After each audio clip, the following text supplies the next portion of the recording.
Good morning, coffee moaners. Good morning, good morning, good morning. Welcome to Thursday morning. How are we all? Did you have a safe and meaningful bonfire night? I hope you did. Good morning. Did anyone go to any fireworks displays?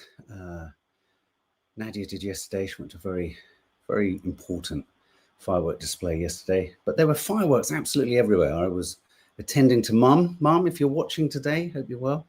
We had a right old chuckle together, me and Nanny Di. She sent her love.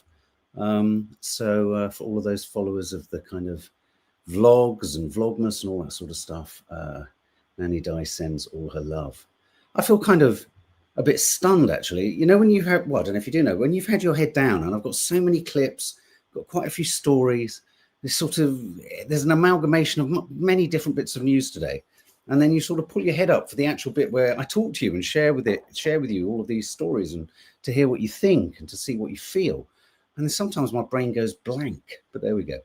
So good morning, everyone. How is everyone? Good morning, Susan Sellings. It's funny, the podcast popped on whilst I was driving across London last night. You know what? I enjoyed hearing your thoughts. I sometimes worry that reading out your comments doesn't translate to podcast, but it does. I mean, as well as a radio show does with people calling in. So do keep your comments coming in. Do keep them thoughtful, interesting, entertaining, because when I read them out, I was like, oh, yeah, oh, wow. I actually really heard your name when I said it. Thank you, New Yorkers, says Erica Luli 3608. Thank you, New Yorkers, for giving me hope. Well, that's one of the things we're going to talk about today. I mean, on the one hand, MAMDANI has given us hope, or some of us hope, but he's also made a lot of people very scared, hasn't he? There's a lot of people losing their shit. I would argue Trump, though he's trying to hold it together. Trump, the Republicans, Mike Johnson, Fox News, they're all kind of getting a little bit they're getting a little bit titchy. Christy Catchpole, morning, Mark. Thanks for yesterday. It was a great chat. It was actually. I must admit, I thought it was really. It was interesting. It was thoughtful. It was entertaining, and that's down to you guys, because you keep the kind of thoughts coming in. I said to Nadia the other day, and she agreed. It's like you guys are an antechamber of our brains. I mean, you know, because this goes out as a podcast. I mean, a lot of podcasts are two people sitting opposite each other, talking to each other, or with a guest sometimes. And we're thinking, we always talk about thinking to get more guests on, because we turn over so many episodes, don't we? Some people do a podcast a week, but we do Coffee Moaning most days of the week. Christopher Cundall, hello. Sending you love, matey flip. And and it's just kind of like, you know, sometimes it's kind of, you know, just to keep the kind of conversation going. And that's where you guys come in. You are the, what are they called? What's it called? The fourth emergency service? No, the third emergency service, or the third leg. Or the fourth leg. Big breaking news earlier in the week, by the way, guys. Reform are wanting to reintroduce the three-wheel cars. I think I always remember as a kid, I think they were they were considered the cars, disabled cars. Was that right? But they always looked like they were going to fall over. Did I just see Russ Souch in the room? Russ, I'm not able to join as many Coffee Moanings live as I used to. Love catching up, but in the evenings, that's fine. This is all about catch up as much as it is about seeing it live. I'm just going to down the hatch whilst you share some thoughts. Fantastic. I bet that sounds beautiful in podcast. Yes. And of course, they try to bash him because he is Muslim, Erica Lulia. Yeah, so we're still in the afterglow. Are we in the afterglow, or are we in the aftermath? I think we're in the afterglow of MAMDANI winning. Sarah D, that's a very sweet thing to say. You are literally like extended family. My kids even know your names, where they see me, watching you on the TV. Hello to Sarah D's kids. Hello. Look, don't you love that? It's the Death Star. We're going to be talking about Trump. Is Trump having a MAMDANI meltdown? He posted something like, he went mad on Truth Social. I just still can't. Every minute I say that his own personal social media platform is called Truth Social, it just makes me want to roar with laughter. Truth Social. So when he posts, you know, on Twitter it's a tweet. What is it now? On X it's a post. On Instagram it's a post, well, a reel. Anyway, on Truth you post a truth. What? He would know the meaning of the word truth if it got up and hit him in the face with a T. Dawny, people drove Reliant Robins because you could use them with just a motorbike license. I didn't know that, Dawny. Is that right? They want to bring back is it the Reliant Robin? Is that what they were called? Did you just say that? Yes, someone else said that. Is there someone in my head? Fucking hell, what's going on? We're going to talk about is Trump having a meltdown? Or is he actually relishing the fight? Because I'm not entirely convinced that he is, having a full meltdown. I just think he's prepping himself to have the fight. And just quickly, sidebar, once again, Murder, She Wrote. Anyone else got the flu from hell? Funny you should say that. I nearly was going to, but I'm not. Going to do a story saying flu is on the increase. Flu is everywhere. Flu is just careful, guys. I've had so many texts from the doctor saying, because you've got asthma, be careful. And Debbie, for anyone who's listening who doesn't know what the fuck a Robin Reliant is, it's a 3-wheel car. I should have got a photo. I wasn't really expecting to riff on this. How would you describe them? They were sort of quite bulbous cars, weren't they? Am I imagining it? Or did Top Gear once drive a Robin Reliant around the world? And it sort of fell apart at the end. Janina, you're wheezy. Anyone else got flu? I tell you what doesn't help the flu, coffee. It's ruined my digestive system. What has? MAMDANI.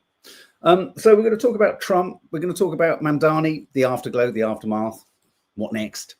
The morning after, all that kind of stuff. Lammy, David Lammy, this is a curious one because there's a serious subject at the heart of this. Lammy goes into Prime Minister's questions. He's the Justice Secretary. He's also the Deputy Prime Minister. He was also hosting or taking Prime Minister's questions yesterday. And I happened to be in the car at the time he was at the, what do you call it? The Oki? When he was at the lectern? When he was at the Oki is when you play darts. I'm sure they'd like to throw darts at each other, the Conservatives and Labour Party. But he was standing up there. And of course, off the back of the wrongly released asylum seeker from Essex, not from Essex, that's probably half the problem with the whole story, isn't it? He absolutely isn't from Essex. Who was wrongly released and then was given 500 quid to be sort of conveniently arrested again, and then was deported to Ethiopia. I'm not making light because he was done for sexual assault. Lammy came under questioning yesterday. And this was weird because, and I'm not going to go into the full story yet. We'll go to it, but he lost his shit. I mean, there's no two ways about it. David Lammy lost his shit. Now I can't fucking stand David Lammy because of his complicitness in the genocide, his superciliousness, his patronizing tone, his manner, his way, which is not just located in him. It's also the raison d'etre of Keir Starmer too. But Lammy lost his shit. And I didn't realize because I was listening to it live. And then in the afternoon, I was dealing with my mum and things like that. Later in the day, I discovered, oh my God, clearly the Conservatives questioning him knew something already.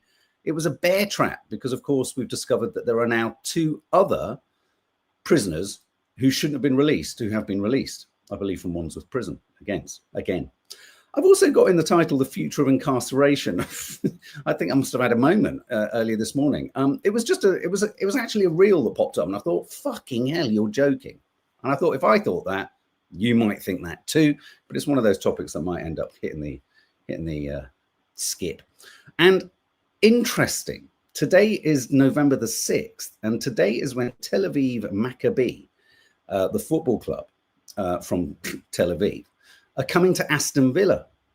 And we talked at great length about this. It became a cause celeb, no, a cause something.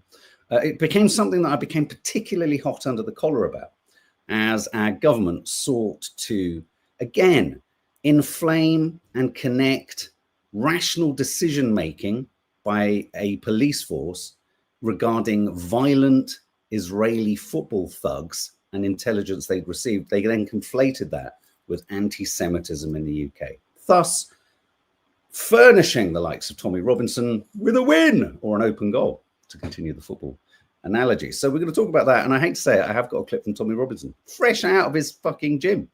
I'm literally sweating. He's come straight out of his workout. We're going to have a little listen from teeny tiny Tom. We're going to have a little listen to him. And I've got a little update about the interstellar object. The Harvard professor and I were emailing yesterday, and at some point, he may well be coming back on the channel, not for an hour's chat. You can't say the same thing again, though I'm sure he could. But we're going to talk about other bits and bobs. Latest developments. Is he really going to recruit Kim Kardashian? I mean, that would be something, wouldn't it? If we haven't frozen here, why should hooligans be allowed, says DP. Okay, so those are all our stories. So let's start with Donald Trump. Let's have a look at what Trump's been up to at night. You know, do you think does anyone, let's try and imagine Donald Trump. I mean, you know, let's assume for a minute that he actually types his Truth Social posts. Do you think he's on the toilet? Do you think he's in bed? Do you think he's on a gold throne? Where do you think he is? Or do you think he's just standing there, sitting at his desk, just very frowning again? I don't know how to type. My fingers are too small. My hands are small. You're going to have to do it if you type it out for me. Typing away like a madman.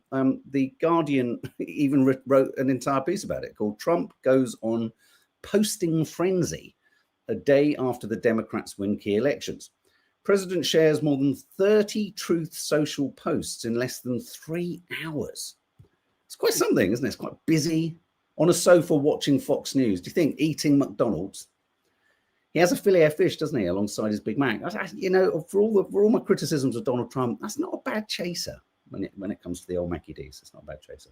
Just down in the hatch again. I wonder what sound his golden toilet makes when you flush. Is there the sound of wealth? Okay, let's have a look at some of his posts, shall we? Happy anniversary on this day, November 5th, 1 year ago. We had one of the greatest presidential victories in history. Our economy is booming. Our costs are coming way down. Affordability is our goal. Love to the American people. So he kind of went on a I'm brilliant, don't forget about me purge.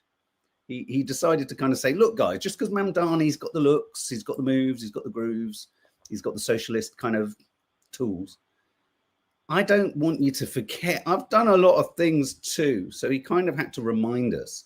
Affordability is our goal. Love to the American people. In 9 short months, we've delivered historic results for the American people, and the best is yet to come. That's debatable. He then went on to say Walmart just announced that prices for a Thanksgiving dinner are now down 25%. He's clearly rattled. I mean, this is a man who's rattled. He's talking about the price of a Thanksgiving dinner from Walmart. Really? Really? Oh, God, I don't know if most Americans would agree. And then he kind of is, does anyone, what do people make of his strange, sudden, irrational targeting of Nigeria? I mean, it's not to say that something awful isn't happening in Nigeria. Something's happening in every fucking country of the world, it would seem. But this is another weird one, isn't it? Christianity is facing an existential threat in Nigeria. The United States cannot stand by while such atrocities are happening. We stand ready, we stand willing, and we stand able to save our great Christian population around the world. It's just quite something, isn't it? Why has he suddenly gone, you know, what, is he going to bomb Nigeria? It feels like he's going on a sort of social media crusade. It just feels so sort of just random. It's just random and irrational. And I mean, I wonder if everyone in Nigeria is kind of going, what the fuck is he going? It's not to say that things aren't happening. There's always something happening everywhere, but since when does he? I mean, I suppose he hasn't talked about Greenland for a while, has he? Yeah. Palestinian Christians and churches were ignored, says DP. Yeah, whilst we're talking about the Christians, Donny, what about the Christians in Palestine? You Zionist shill. And then he goes off on then he's like, we've got big weapons. And this is all MAMDANI's done is win the mayorship and kind of had a tacos in a store with AOC or something, and he's losing his shit. He's gone mad, Ellery Jones says. He's losing the plot. The United States has more nuclear weapons than any other country. This was accomplished including a complete update and renovation of existing weapons during my first term. Because of other countries' testing programs, I've instructed the Department of War. It's not the Department of Defense, it's the Department of War. To start testing our nuclear weapons on an equal basis. What? Well, why don't you? Maybe he's going to try and kill 2 birds with 1 stone and test his nuclear weapons on Nigeria. I mean, so anyway, he's obvious, you know, I mean, he's just wanting to say to everyone, look, guys, we've been a little bit beaten by the Democrats. They did well on the night. MAMDANI's so good looking. The problem with Trump is this. He hates anyone else winning because I'm the winner. I'm the biggest winner. I know everything to know about winning. But But he also becomes quite, I don't know if you've noticed this about him. I wonder what, I'd like a psychoanalyst to get into what this talks to. Sublimated desires, maybe. He's also quite a sucker for a good-looking guy. I don't know if anyone else has noticed that. He's quite, there's a sort of, I don't know how to say, I think in a weird way, if he wasn't so screwed up and spectacularly sort of nasty and narcissistic, I think he could get in touch with his more feminine side. Would anyone else like to see Donald Trump get in touch with his more feminine side? Anyway, so the weird thing is, I think he might be a little bit shy of Mamdani, because Mamdani is quite good looking. Let me show. So this is funny. This was Doc Nafakian on Instagram posted this. To him. I would say he should reach out to us, really. I think he should reach out. Right. I'm here. We'll see what happens, but I would think that it would be more appropriate for him to reach out to us. So what? So reaching out to him? I would say he should reach out to us, really. I think he should reach out. Right. I'm here. We'll see what happens, but I would think that it would be more appropriate for him to reach out to us. So he's playing hard to get, isn't he? He's wanted to play hard to get. Woo! Let's play kiss chase. So I think he's got this weird thing where if he was put in a room, if he suddenly met Mamdani, like in a, I don't know, at a drive-through McDonald's in Brooklyn, I think he wouldn't be able to help but be, I think he'd be a little bit smitten. I do. I think he'd be a little bit smitten. He's so unbelievably, Mrs. Tiggy Winkle, unprofessional. I think he needs to call me first. I think he should call me. I'm not going to call him. You need something. I know what you mean. Ben Shapiro, he's a kind of curious, kind of right-wing Israeli defending kind of, what is he? Influencer, commentator, political pundit, very close to or tied up with, allegedly, the entire kind of Charlie Kirk fiasco, which is still ongoing. We are going to be returning to that. I know Candace Owens is plowing that furrow quite constantly, but I think she's hitting upon some important things. And whilst people are trying to marginalize her, I think it's important that we don't lose sight of that. But Ben Shapiro, the reason I want to play this clip is the Republicans are going down. The Republicans are going down, says Russ Ouch. I want to play Ben Shapiro because I think, regardless of what you think of him, baked within what he says here, I think is some truths and a truth, which Donald Trump might post on his Truth Social, about how the Republicans and Trump will possibly play the Mamdani effect. Mamdani is solely anti-Israel without, paying attention to him stumping for the Holy Land 5, for example, in his old rap videos, or him posing alongside Siraj Wahhaj, the unindicted co-conspirator from the '93 World Trade Center bombing, or the fact that he would refuse to answer whether Hamas should disarm. Like that, those are not normal, kind of like, here's a critique of Israeli policy. I don't like the war in Gaza positions. They're not. I mean, those 2/3 of the things I just said have nothing to do with Israel. He's taken some very, very bizarre positions for sort of what the normal Democratic Party would have been. And it'll be fascinating to see how the Democratic Party deals with that, because now that he is likely to be the mayor, the Republican Party absolutely plans to pin him on every Democrat. And we will see whether that is a position that is popular with the American people. When he makes some of the sorts of outstanding statements, like he has no opinion on whether Hamas should be disarmed, but he's going to arrest Prime Minister Netanyahu in the city of New York, where he has no authority to do that. We'll see whether Hakeem Jeffries likes answering those questions very much. And we've had these sorts of conversations. He's not the first, about Ilhan Omar or Rashida Tlaib or AOC. And it'll be fascinating to see how the Democratic Party deals with that on a national He's going level. to be Donald Trump's #1 target Absolutely. for the next, if he wins for the next 2 years. Now, what I think is important about hearing that is that I think baked into that is the truth. What we're going to see is Mamdani characterized as a Hamas-supporting jihadist anti-Semite. And the arrogance in the man is painful, Russ, actually, I agree. And I think it's important sometimes to just not kind of blank out, see no evil, hear no evil. You've got to kind of understand how they are going to tackle him. And I think in a weird way, the only way that Trump, the Republicans, the Zionist mission, which, let's face it, the Zionist mission, the support, the blind support of Israeli foreign policy in the Middle East, genocidal, Islamophobic foreign policy, is kind of creaking and breaking apart as younger politicians, as a younger electorate, kick through, break through, and push through in America and in the West in general. The older, more conservative, more, you could argue white, supremacist, all that sort of stuff. Younger people are less and less, unless, I'd say more and more younger people are less and less concerned or just blindly supporting absolutely everything and anything that Israel says and does. And also, I would argue that the propaganda machine out of Israel and in support of, that Trump and all his lot support is it's so easy to see through it in a very social media savvy landscape. We all know authenticity. We all know a lie. We all know when we're being manipulated. And I think they underestimate the skill. You might be able to pay influencers $7,000 to post this about Israel, but you can't undo and unsee what's happened. Do you get me? But I do think what's going to happen is they're going to try and characterize MAMDANI as a lunatic, fringe, terrorist sympathizing Muslim communist. And I mean, I've heard all those words. Has anyone else? I've heard all those words in the immediate aftermath of MAMDANI becoming mayor.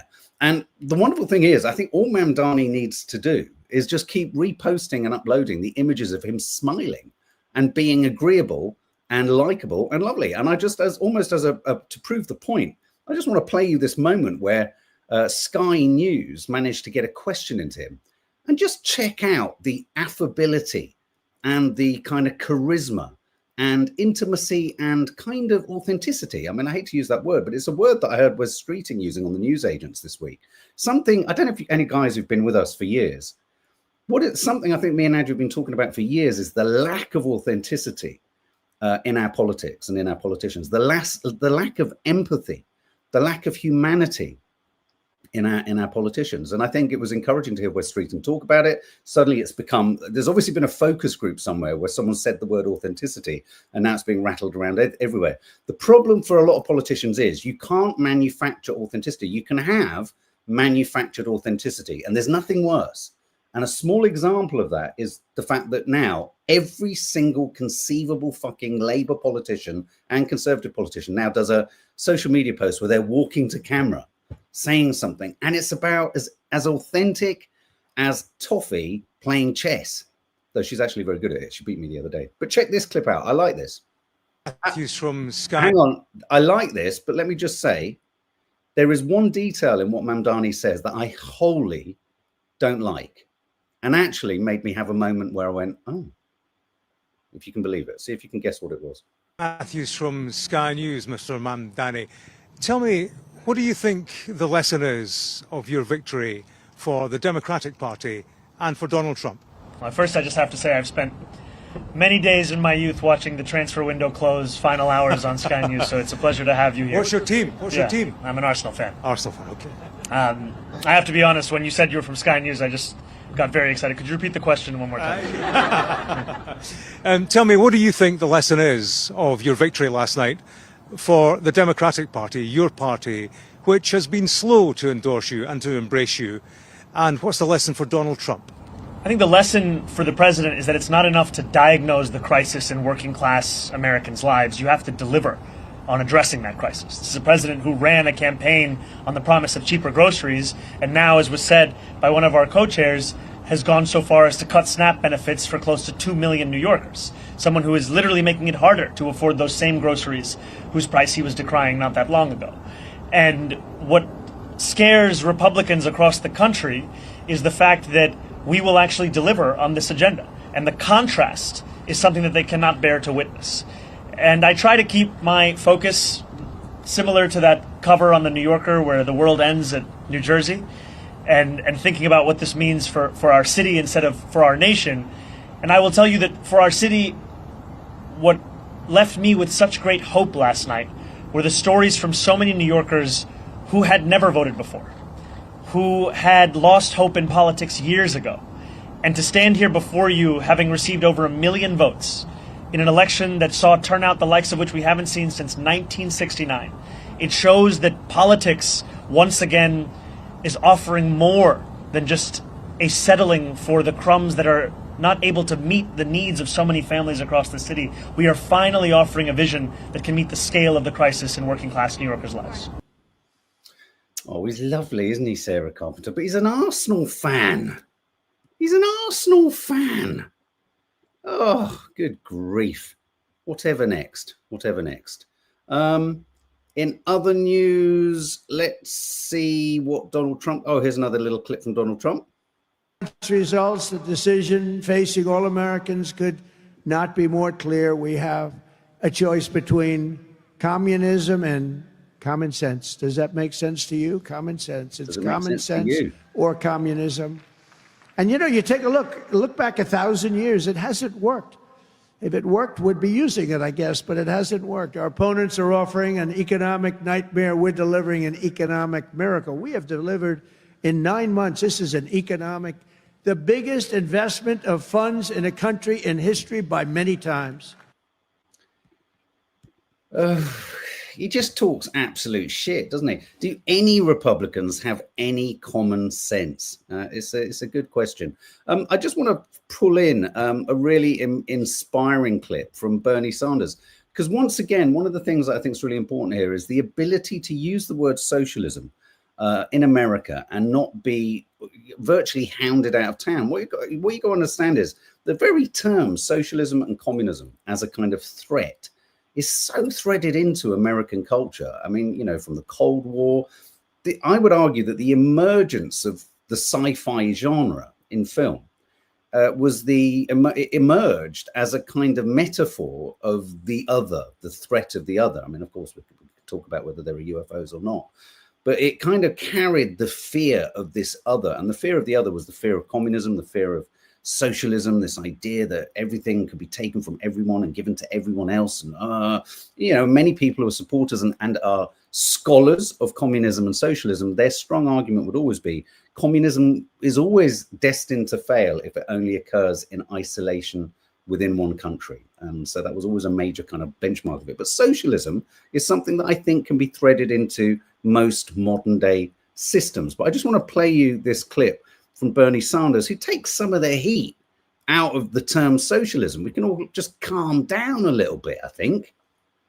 Also said that he is a democratic socialist and made no apologies for that. Do you think that's something that the Democratic Party should embrace? And also, look, then you have to go through a long book of what democratic socialism means. To my mind, if you make clear to the American people that there's something wrong, where one person in America owns more wealth than the bottom 52%. Do you think Americans feel good about that?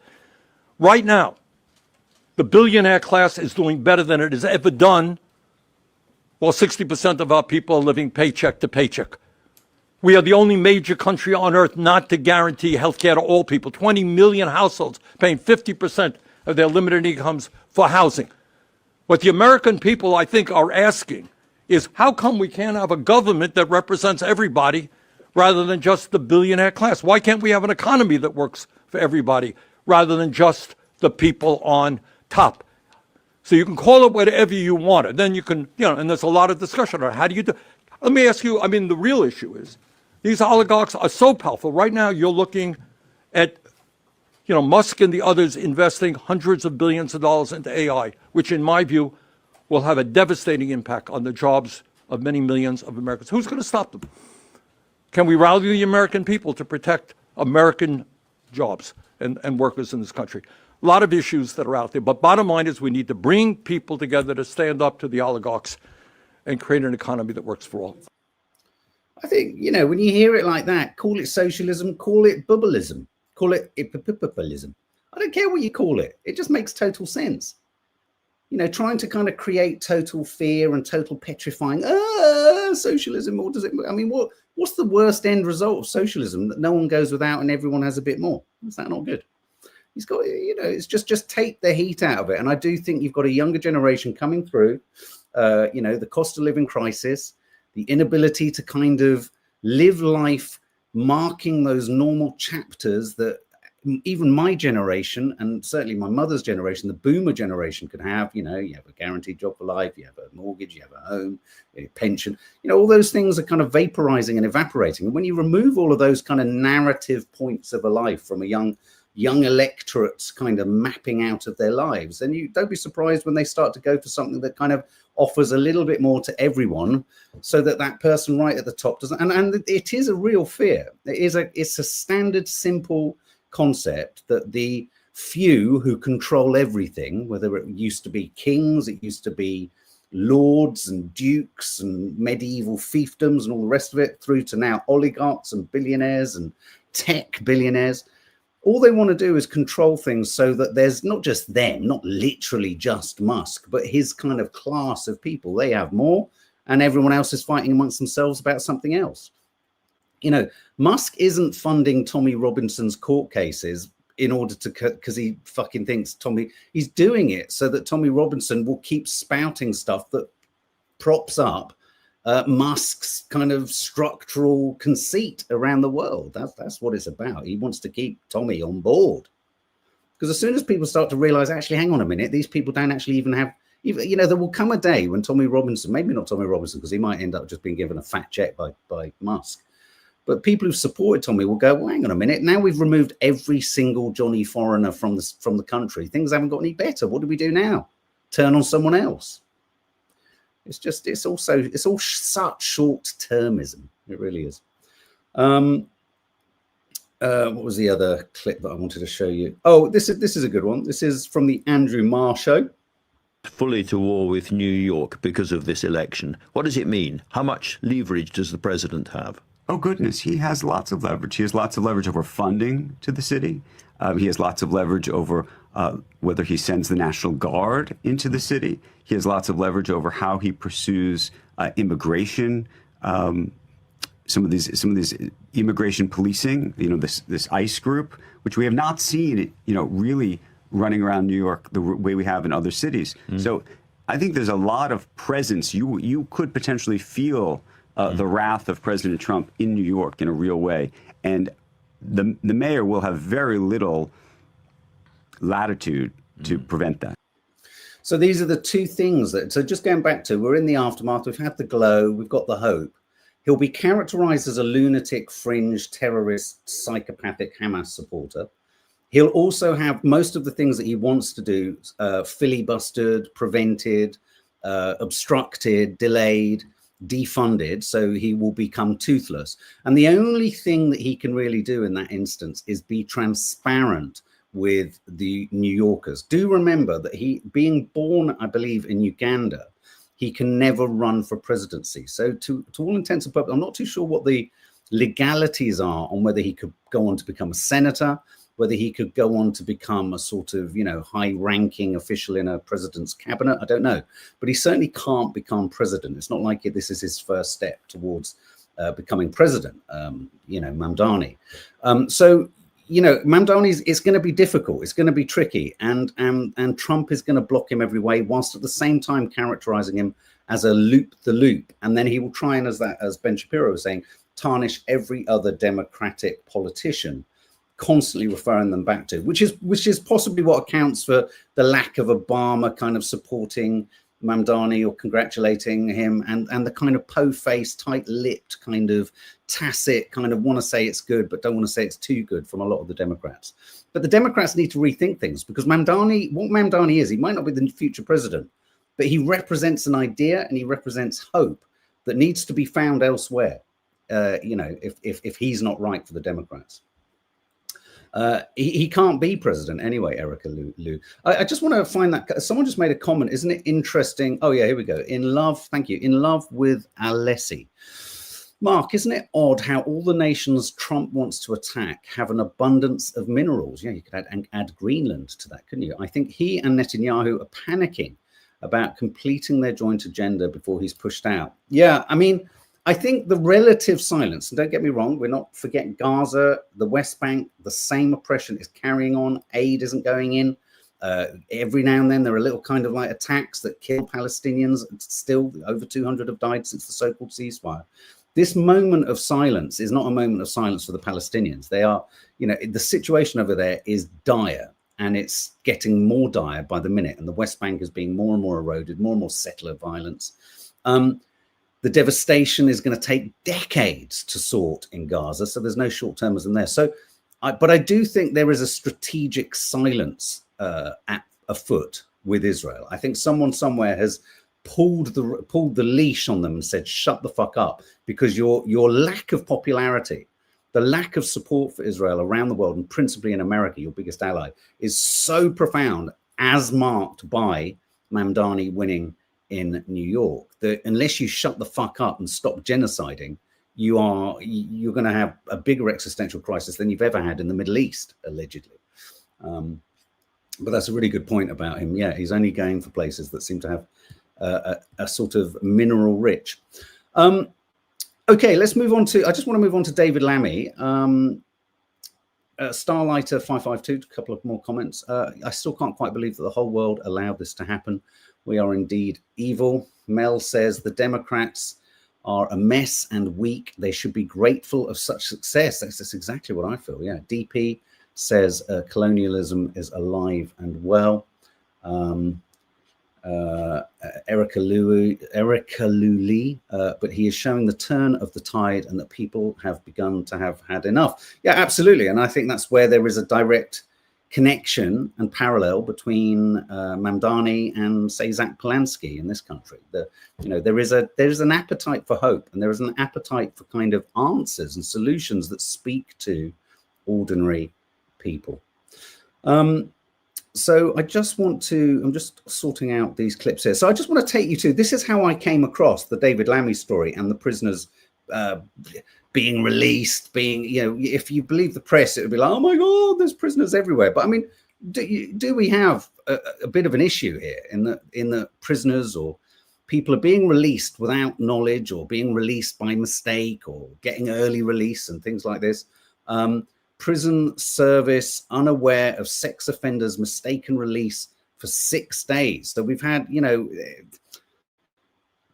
the Justice Secretary's kind of brief is a little bit under pressure because we had the guy, the Essex kind of asylum seeker who was done for sexual assault, and he was being, exported, and then he was accidentally released. And then we've had someone else released 6 days ago without anyone realizing. So it does look a little bit messy. Anyway, this was the exchange that happened in the House of Commons yesterday when David Lammy was standing in full kist armor at Prime Minister's questions. And it's just interesting watching Lammy lose his shit. I can't stand him. I can't stand the man. House that since Kabatu was released, no other asylum-seeking offender has been accidentally let out of prison. It's a very specific question for him to answer. Deputy Prime Minister. After his release, I put in place the toughest checks we've ever had in the prison system.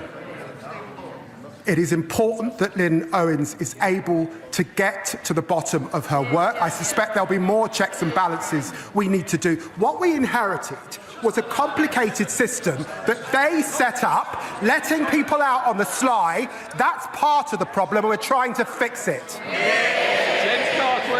Mr. Speaker, he's the Justice Secretary. He's responsible for the justice system. He needs to take responsibility, and I'm asking him a straight question. And I'm going to repeat it once more for the avoidance of doubt, because he didn't answer it twice.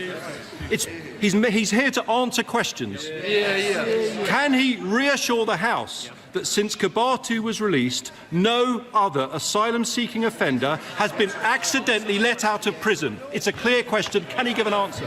Deputy Prime Minister. Get a grip, man. I know I'm the Justice Secretary. That's why I'm at the dispatch box, also as Deputy Prime Minister. We know that. I'm not going to pray in aid.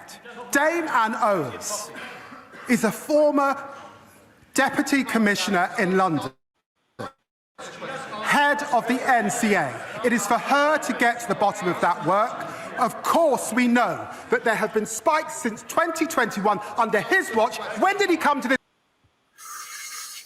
it was kind of, I mean, I think what struck me before I then kind of dug in, or the story kind of evolved, didn't it? The story evolved. David Lammy under pressure as 2 more prisoners mistakenly freed. Algerian sex offender and a fraudster released by Wandsworth jail days after new checks brought in. Lammy under mounting pressure after these prisoners were also released. He refused multiple times to say whether any more prisoners had been released.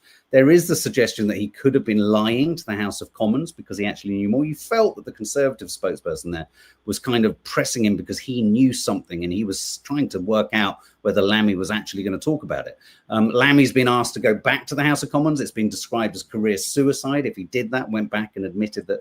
But, you know, but I suppose as just ordinary punters, we're all left thinking, hang on a minute, what the fuck's going on? So the Times is reporting the prison service was unaware for 6 days that it had accidentally released a second migrant sex offender due to be deported. The Times was told that he was due to be remanded in custody for another offence, but was allowed to walk free because of a complete breakdown in communications. Now, we said this at the time of them releasing the Ethiopian asylum seeker. You know, clearly just the system isn't working. But this just plays into the hands of those who want to simply say there's a 2-tier solution. They, you know, asylum seekers, sexual offenders from abroad get special treatment.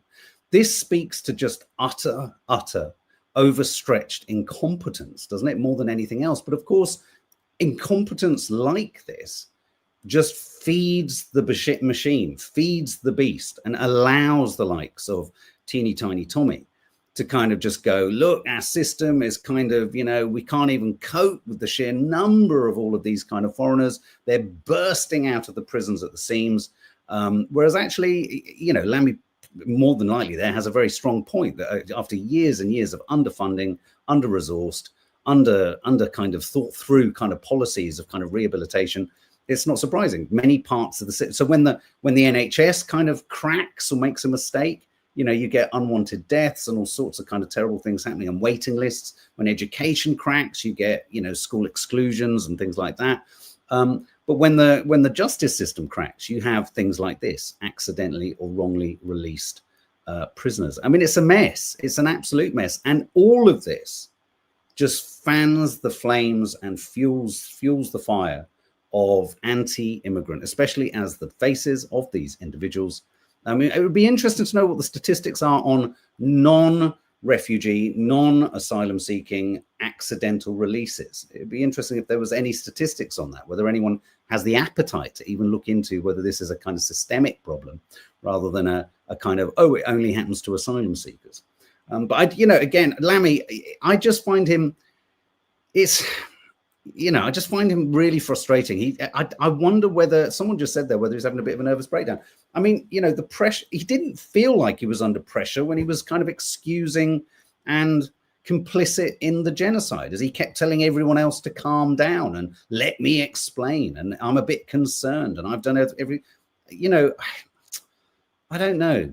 I don't know whether he's maybe a little bit out of his depth there too. So that's intriguing. Let's do an all-nighter on the next general election. Can't wait, says Elaine Denning. Yeah, absolutely. I'm just tidying this up here. So, okay, in other news, the Tel Aviv Maccabi, Israeli Aston Villa match is happening tonight. It's happening without, obviously, without fans coming from Tel Aviv. Let me just find here we go, sorry.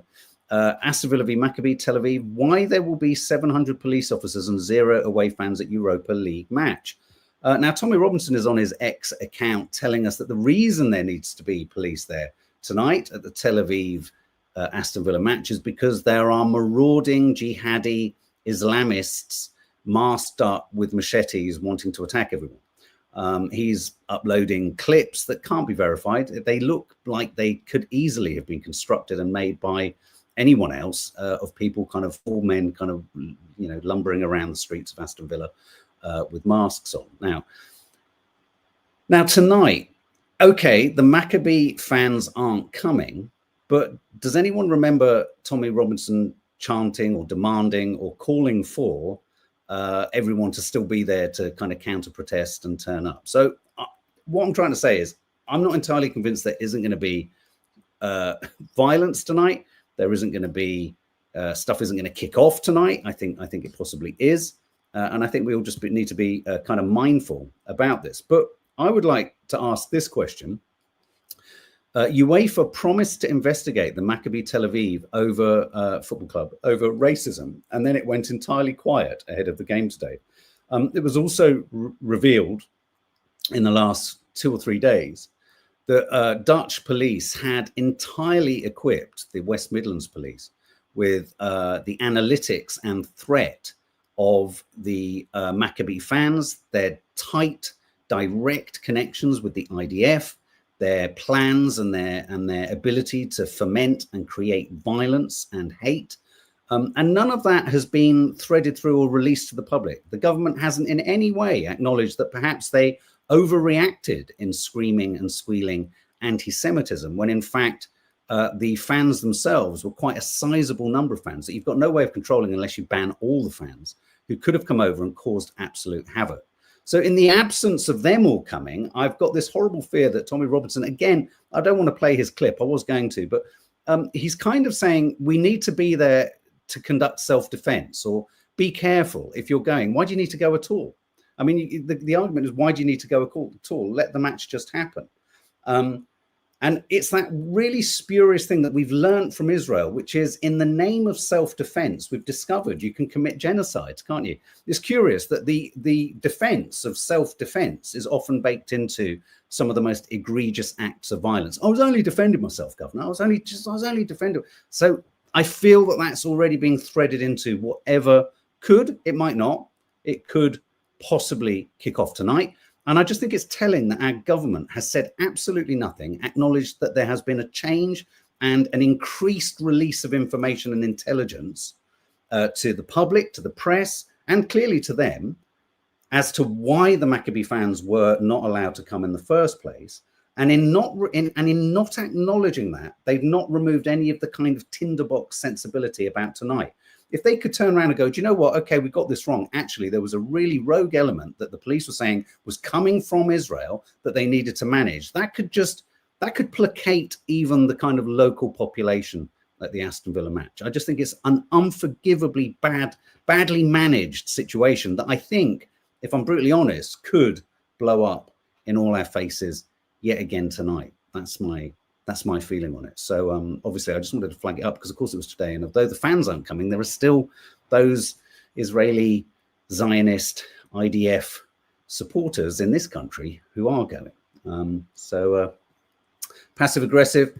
The press will be ghoulishly waiting to report about anti-Semitic violence. I bet they already have their headlines ready. And you can encourage agitators too. I'd be interested to look into that whole agitator thing. Erica, I have a better idea. Just do not invite Israel and put the resources on things that matter. Passive aggressive. I live near a category D prison. There have been numerous mistakes as it's an open prison. Never hear about that in the press. Oh, that's interesting. So what you're kind of saying is there probably are countless non-asylum seeker, refugee, foreign inmates being released frequently. So let me just get some water. Getting a dry throat. Excuse me. Just 1 second. It's a lot of talking, isn't it, for an hour? Okay, well, look, so that's the news tonight. Let's just finally go to the interstellar object. Let's get out of this world. NASA detects bizarre boost in interstellar visitors' speed as it moves towards Earth. Everyone, I think, thought it was coming around the sun. It had been close to Earth. It's getting closer to us. It's going to be at its closest to us on December the 19th. Most new imagery shows that it doesn't, and if anyone's seen my interview with or chat with the Harvard professor who's at the center of focusing on the anomalies of this interstellar object, he has 10 anomalies now. One of the things me and him discussed was that after it had passed closest to the sun and is now heading towards its closest point with Earth on December the 19th, one of the things we'd need to be looking out for to completely dismiss the idea that it's artificial or technical in any way was either it breaking up because it's been near to the sun, or emitting a really long cometary tail, a comet tail, like you think of, it's a terrible kind of analogy. Think like a little sperm with a little tail. That's what it would look like, because being close to the sun, it would heat it, it would burn off, and it would lose mass, it would lose weight as it burnt off because it was close to the sun. And one of the things that's being reported or is being noticed in most of the kind of imagery, which are very limited at the moment, is that not only is there a bizarre boost, as in it accelerated. Now, the way it could accelerate naturally because it basically burns up all this kind of fuel, you know, minerals on it and what have you. In burning up, it pushes it.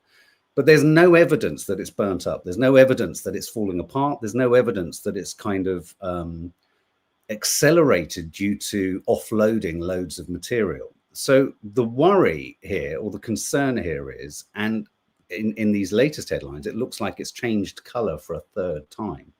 It seems to be demonstrating an unusual and anomalous resistance to the normal effects of passing that close to the sun.